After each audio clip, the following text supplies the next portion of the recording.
doing my PhD, it's a journey of inquiry, a journey of trying to know what works for my continent, what works for my people, what can alleviate my people out of poverty. Poverty alleviation has been with us, programs have been with us since I was born. Still, people are still lagging in poverty. Why? It's because it's the same processes and methodologies that we use are the same things that have been done over and over and over again. So coming into contact with transdisciplinary research methodology was kind of a spark for me. It was something that I can connect to and I can relate to. It's something that enabled me to think outside the box as a researcher. Coming into contact with Sensemaker also kind of blew my whole understanding of how research can be done. Qualitative research processes where you don't just collect the data, you don't walk in with your perceived hypothesis, but you allow the stories to actually make a case for themselves. One of the mantras we use, especially when we work with natural scientists, because they've got the laboratories and so on, which is important, then we say context is important. By that we mean the social context. And then we kind of leave it there. We don't do anything, we don't say anything further, but we almost assume that context is kind of it's like Newton thought about space. It's something that's static. It's an environment in which there are human actors doing their thing. But context is more than that. Context forms us, but we also form context. And I think the Sensemaker approach is dynamic enough. Because why? Because we're working with people's own lived experiences, how they tell their stories, and on top of that, how they interpret the meaning of their own stories. It's called self-signification. So we then work with making sense or trying to make sense of people's own interpretation of their stories, the self-signified stories. There is a very famous Peter Drucker quote, and he said this in 1970, and I don't think we understand this till today. And he said in 1970 that we're beginning to understand that most questions around technology are human and not about technology at all. And I think that, that's where I think we can start to begin to explore more interesting components of how do we bring in things that we understand from the innovation sector in IT industries or in more innovation-driven industries into social development. And how do we actually build in things around building social infrastructure and merging that with technological advancements and not seeing them as separate. Having worked with the Sensemaker tool, what was really interesting for me to observe what was going on by bringing people in the anecdote circles in is the negotiations that were happening between us as academics interested in understanding the use of energy, whether it's informal or formal, issues around affordability, health and safety and so on. These are all concepts that we're interested in, but whether these concepts had any meaning in the informal settlements and how that negotiation started the dialogue between the academics and the people and their lived experience.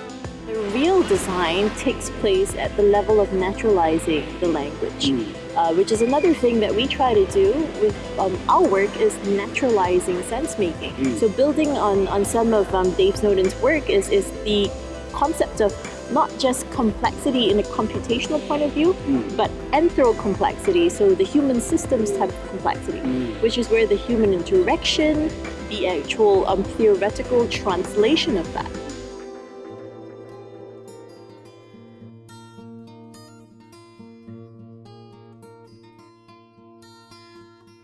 Africans, as we know, we are storytellers. It is a classic way of knowing within our African context. So building theory, building an understanding of a community based on their own stories. I can't describe any better way of knowing than using this particular tool and process of engaging with informal communities in Africa.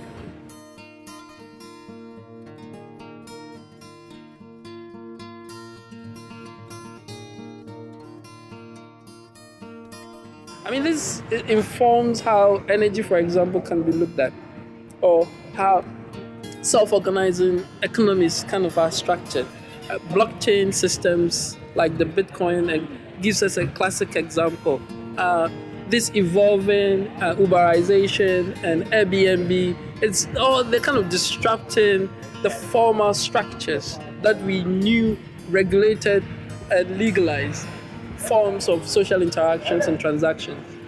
And that is the reason why I'm saying that informalities or informal settlement presents interesting rich data that helps us to rethink how our societies and our urban systems are actually structured. We should not see informal settlements as settlements that we are trying to formalize. We should respect that space of informality because there's a lot of richness, there's a lot of knowledge, there's a lot of exchange that could actually be harnessed. And they are a reflection of our traditional self-organizing villages and towns. So if you have informality in Africa, it is nothing to be scared of. It should be understood and be respected and be supported so that the things that we call constraints can be channeled into opportunities. Fundamental assumption in transdisciplinary research of knowledge co-production is that knowledge co-production can make a contribution to bringing about social change. That's a fundamental assumption that we need to test. And it comes back to what methods do we use in order to co-produce knowledge. The social change will not be what we as academics and researchers think it should be. We can only present back to the storytellers their signified stories. And it's up to them to then decide what action, if any, they would like to take to change the stories in their lives. SDI or Slum Dwellers International is a network of federated community-based organizations that are grounded in daily savings, collecting data, learning from each other. What TD offers us is bringing together researchers and bringing communities and figuring out together not just what the problems are and the issues are, but also what are the possible ways of solving some of these problems. Reflecting on some of the conversations that we had with the partners in SDI, they said that one of the challenges that they're experiencing is that a lot of their funders are saying, yes, you can display statistics that you have actually provided this many toilets to the communities, but where is the social impact you're creating? How do we measure or understand social impact? Because that's not something you can capture in statistics alone. And that's where the monitoring and evaluation perspective being built back into the data component, because again, the sense-making process is actually a loop. It's not a linear process because anything that comes out of the analysis and sense-making then in turn goes to actually reinforce and improve the design of the instrument such that it is useful for ongoing monitoring and evaluation. And I think beyond March, right, that's where I'd really like to focus the long-term vision as well, is how do we build a monitoring and evaluation tool that helps the SDI demonstrate social impact.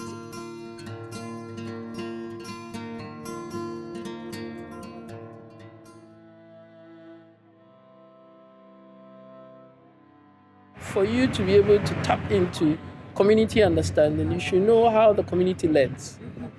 How does the community learn? They don't learn in the classroom. They learn in the marketplace, they learn at bus stops, they learn at train stations, they learn during derbys, they learn during festive occasions, they learn in religious spaces. As researchers, we don't play around those areas, and which I find quite novel in terms of the TD approach, where you work with the community to build capacity, to build an understanding, to build trust. Then you can be able to actually embed if you actually get to that level of acceptance, that is when your research will mean or become meaningful to them. We also now have a way of qualifying those numbers, of saying this is what it means. So we're bringing the hard data and the rich stories together, and that is not just the holistic way of telling the story with data, but also deeper ownership of data, because in no way does anyone feel alienated in that space, and it makes the conversation so much the richer. I find really fascinating and fantastic about working with a group like SDI and the learning that happens as the tool unfolds is exactly this point that we picked up when we went to go and collect the first stories and knocking on people's doors. We felt that was a little bit intrusive. Yes. And that point came up. Now I've seen some of the stories in the testing of the tool in Ghana.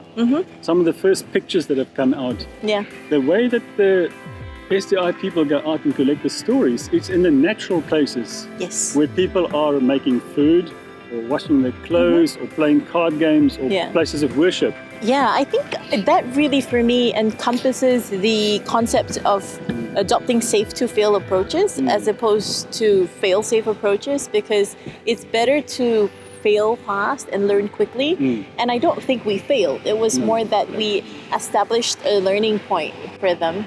I think that recognition, I remember this very clearly, is that one of the questions that we developed for the tool during summer school, and it was from the interaction we had with the community members that came during the design process, is that all these questions ask us about, toilet systems and, what infrastructure we have. But the real problem is that what they really want is to be treated with human dignity. And they want, some form of privacy. So one of the questions that we had was around privacy. And I remember one of the points of reflection is, it's so funny that we're knocking on people's doors, asking them about privacy, when sometimes you walk in, there's someone trying to sleep or someone taking a bath. And it's just that point of irony came out quite strongly. So when I saw those videos as well, I was very encouraged. I think that also when you get people in those kind of community settings where they're playing cards, where they're cooking, those are, we think about, again, one of the things that we like to talk about with the work that we do with Sensemaker and Complexity is getting back in touch with your own humanity, right? Which is what a lot of these more accepted approaches have seem to have created some distance between our humanity, our ability to actually interpret, and our ability to actually make sense of things on our own, right? By controlling so much what certain things mean. If we were very honest, you cannot control to that extent. And I think that they're starting to understand that means getting in touch with organic data collection techniques as well, because when people are playing cards, when people are outside cooking, you're naturally sharing stories.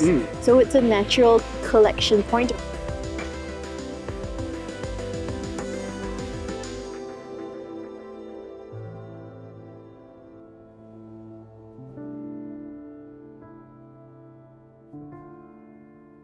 We need to learn more about the communities that we want to change. We need to actually engage more.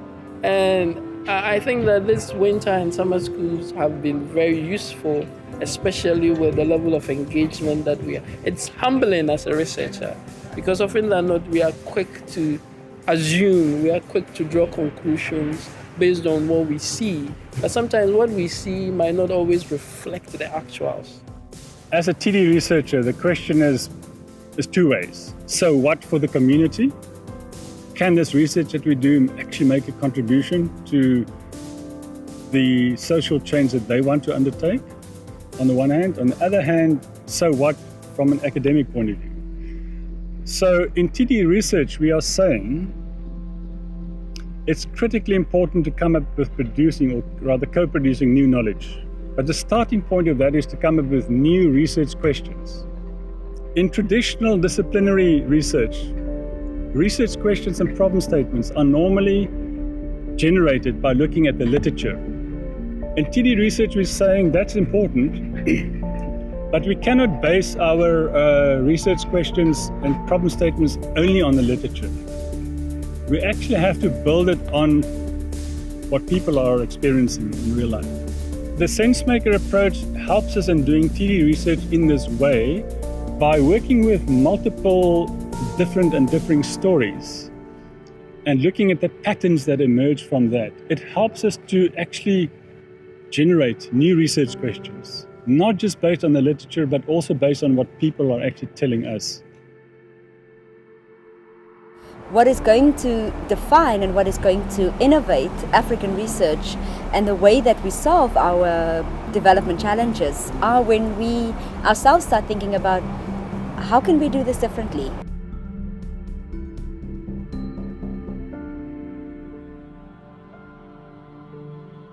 On a personal level, I think that it's fantastic to have this practitioner academic kind of engagement where each other sees opportunity in the operations and activities of the other. Because there's a lot of rich data that is available. I mean, I have to constrain myself when writing because there's so much I can write. I mean, in 12 months, I have so much data that could help me. I mean, currently, I can write almost about 4 chapters of my PhD, which I think is amazing, right? All because of this amazing collaboration between academics and practitioners.